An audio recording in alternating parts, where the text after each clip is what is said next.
Post-apocalypse is not a common theme in manga, and the existing ones tend to lean towards the attempt to restore humanity to its glory. That's why when I look at Usuzumi no Hate or The Color of the End, I'm immediately interested. The story sets up in a world where humanity is basically perished due to alien invasion and crystal infection. Among the ruins, an artificial human named Saya Uemitsu is continuing her purification mission, or specifically, explore the remains of the world, collect the dead bodies, and give them proper burial.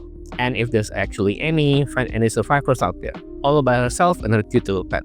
A very bleak and seemingly futile mission, but what else to do?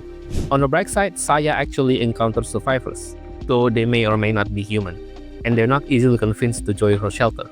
The story frequently asks a lot of questions. What will people do when the world ends and there's nothing left? What will a maid do when her master is no longer alive? What's the point of maintaining a library and its books when there might be no one to read them? Why staying in the cinema you're working at until your demise is a good grand finale for your personal story? You'll find a lot of these different perspectives from different characters in somber, non-violent way, which is my favorite kind of post-apocalypse story. The setting is bleak, but at the same time learning how characters face the end of the world differently is fascinating. Lots of sadness, but equally lots of beauty, and we're witnessing it through the eyes of an immortal who's not too familiar with humanity. The art is also incredible. There's a lot of detailed environment and background, and lots of them are in square page. There's also a lot of panels showing what people were doing before the crystal infection took them. They are pretty and also tells you a story about the world and its inhabitants right before their end. And as I'm writing this, the story finally has a bigger plot. 9 out of 10.